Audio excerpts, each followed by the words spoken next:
This is the Dobbins Champion 703 higher end rod. Look at the rod! Oh Lord! Oh! Disgusting! Oh my God! We caught! Folks at home, welcome back to the channel. bass.the back at you. So today, I'm actually recording on my phone right now, which I usually use my action cam, but that is on a job that I'm doing. I'm a contractor. That's on the job. So I usually film with that too on my other YouTube channel with that.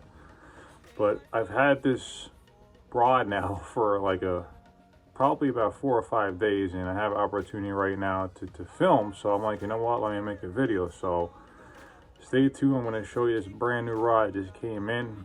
Show you my thoughts on it. Here we go. So here it is. It's another Dobbins rod, and this is just I didn't buy a brand new rod. Well, it is brand new, but I didn't buy it outright.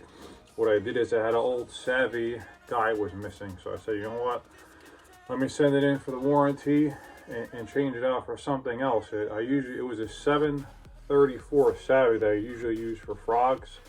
I don't throw frogs that much. I got an old Veritas 7.6, so I use that for this season. If I decide I want to upgrade at some point, I can. But I got a rod for a new technique that I've been using probably over the last 3 or 4 years. At first, I got probably 5 packs of them. And what I'm talking about is weightless fluke fishing. And at first, I didn't have much confidence in it, and I just fished it more, and I said, great. And I've just been using my Dobbins Savvy spinning rod with that, with 20-pound braid. And that's been really working well. But I said, you know what? If I can put on a bait cast, I'll be able to cast it, because it is pretty light, probably about a 1/4 ounce or so.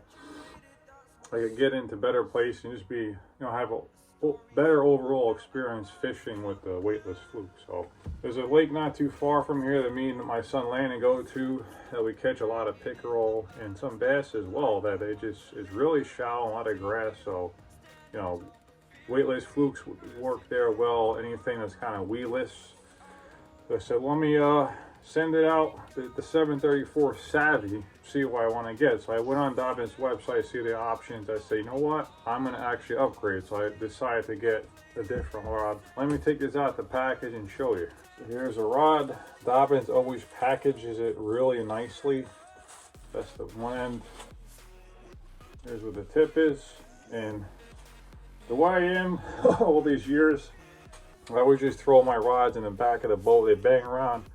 I could care less. And most of the time they hold up. Sometimes the guides get bent, but I only had that one Savvy rod pretty much, the micro guide break off. This year I think I'm going to invest in all rod sleeves, especially for this higher end rod.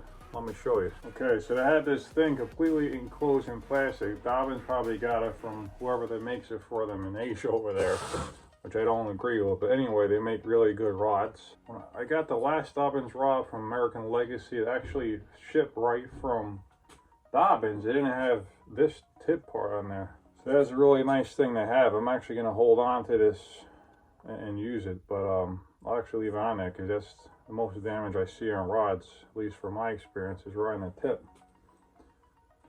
So this is it, man. This is the Dobbins Champion 703. It's called a DC 703C. So it's 7-foot 3-power rod, 10 to 17-pound line, 1/4 ounce or 3/4 ounce.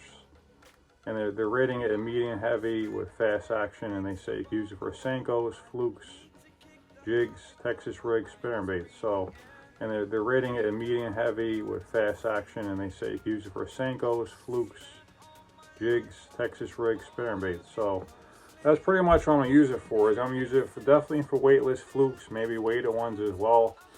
And then like Texas rigs, you know, I'm going to try to, I love to use jigs.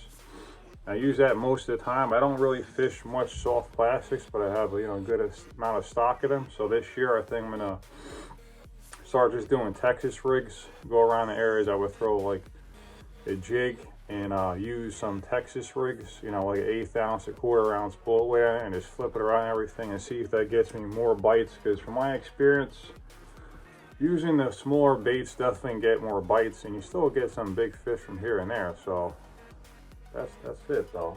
This is it. You're kind of looking at it backwards, but it's Champion. Let me see if I can flip this. So when I was hitting the ceiling here, it's breaking the rod. If you can see that, Dobbins 703, baby. So this is a nice rod. I got the split grip, and when they call me Dobbins directly. They asked me what I wanted to replace the 734 Savvy with, and I said I think I want the 703 Champion. Let me upgrade. But one thing I forgot is to decide between the split grip or the full grip. I got the Caden recently, and that's the 735 for crankbaits, and has a full grip. But every other one of my rods are a split grip.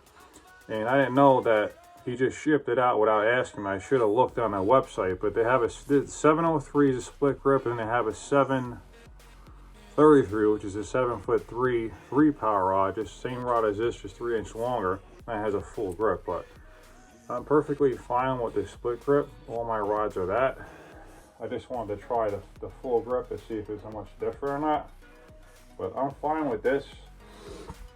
And it's actually a little bit less. It's about $10 or so retail less on the split grip than the full grip. So, but I'm here in Jersey, and I warrant Savvy 734, like I was saying. And with the upgrade to this and the shipping to my house here in Jersey, it was about 180 or so, roughly 180-ish to my house. So for 180, I could get a brand new rod, a whole nother one, or a warranty this one and upgrade to the Champion. So if I ever had a warranty this again, it would be, I think it's $80 and then plus shipping, in the future. But I'll have this rod for years to come. So Dobbins is definitely my favorite rods. Got a couple Pell Well rods, and they're good too, but balance wise, Dobbins wins. And I decided that since I really like fluke fishing and light Texas rigs, I'm gonna try this year. So let me just get a nice Champion XP rod and have this for years to come.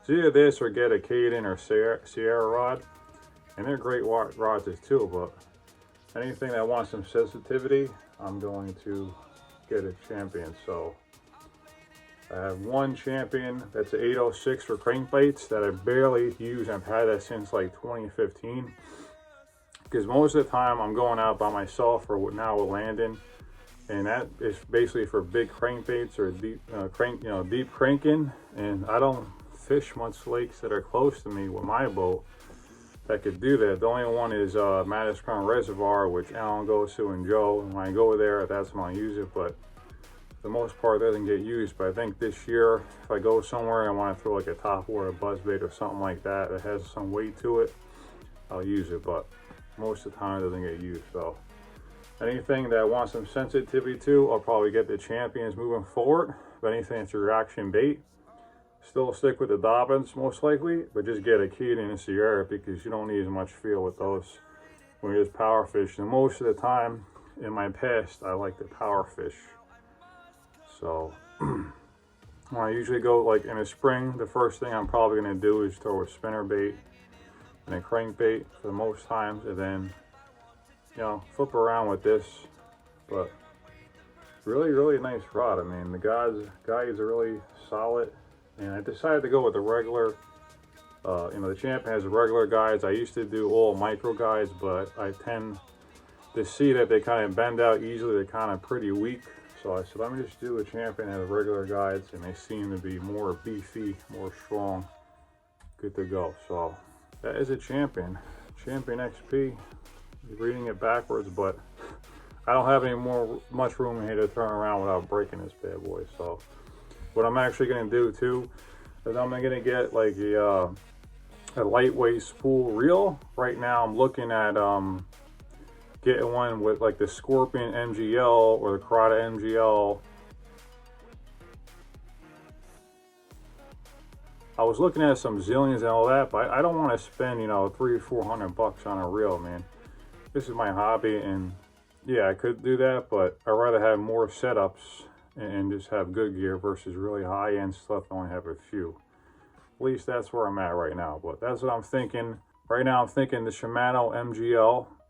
And I'm going to put some 12 or 15 pound line on here for the flukes. And that'll be a really nice setup. So So that's today's video. I hope you guys enjoyed this one. Stay tuned because, you know, this year I'm definitely going to be buying more fishing stuff and doing a lot more fishing, you know, by myself and along with my son Landon, as you see in the videos in the past and the videos that will be coming. And so I will have more gear to get, more tackle, this and that. So stay tuned for the future ones. Otherwise, I'll see you on the next one. Yes, sir.